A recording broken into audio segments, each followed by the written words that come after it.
K മുരളീധരനൊപ്പം വേദി പങ്കിട്ട് സന്ദീപ് വാര്യർ. എത്ര കണ്ടാലും മലയാളിക്ക് മടുക്കില്ലെന്ന് പുകഴ്ത്തലും. കോൺഗ്രസിൽ ചേർന്നതിന് ശേഷം ആദ്യമായി കെ മുരളീധരനൊപ്പം വേദി പങ്കിട്ട സന്ദീപ് വാര്യർ. ശ്രീകൃഷ്ണപുരത്തെ പരിപാടിയിൽ മുരളീധരനെ സന്ദീപ് വാനോളം പുകഴ്ത്തി. മുരളീധരനെ മുരളിയേട്ടൻ എന്ന് അഭിസംബോധന ചെയ്തായിരുന്നു പ്രസംഗം. ഏറ്റവും ഇഷ്ടമുള്ള മുഖ്യമന്ത്രി കെ കരുണാകരനാണ്. ആനിയെയും മോഹൻലാലിനെയും കെ മുരളീധരനെയും എത്ര കണ്ടാലും മലയാളിക്ക് മടുക്കില്ല.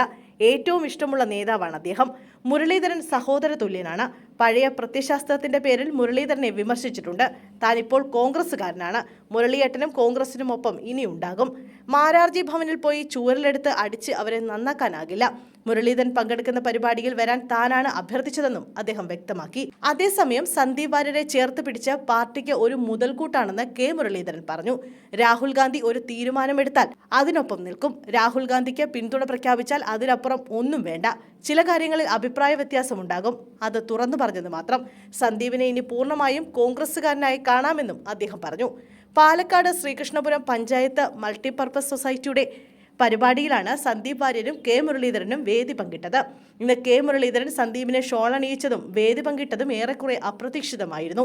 കാറിൽ നിന്ന് ഇറങ്ങിയുടൻ സന്ദീപ് മുരളീധരന്റെ അടുത്തേക്ക് ഓടിച്ചെല്ലുകയും അദ്ദേഹത്തിന് ഹസ്തദാനം ചെയ്ത് വണങ്ങുകയുമായിരുന്നു. ശേഷം മുരളീധരൻ സന്ദീപിനെ ത്രിവർണ്ണ ഷാൾ അണിയിച്ചു. ഈ മഞ്ഞുരുകലിനെ ഇവർക്കൊപ്പമുണ്ടായിരുന്ന കോൺഗ്രസ് നേതാക്കൾ കൈയടിച്ചാണ് സ്വാഗതം ചെയ്തത്. സന്ദീപ് വാര്യരെ നേരിട്ട് കണ്ടിട്ട് പോലുമില്ലെന്നും 2 കാര്യങ്ങൾ കൊണ്ടാണ് സന്ദീപിന്റെ വരവിനെ എതിർത്തതെന്നും കെ മുരളീധരൻ മുമ്പ് മാധ്യമങ്ങളോട് വ്യക്തമാക്കിയിരുന്നു.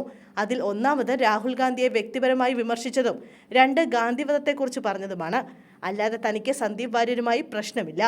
ടിവിയിലൂടെയാണ് സന്ദീപ് വാര്യരുടെ വരവറിഞ്ഞതെന്നും കെ മുരളീധരൻ കഴിഞ്ഞ ദിവസം പ്രതികരിച്ചിരുന്നു.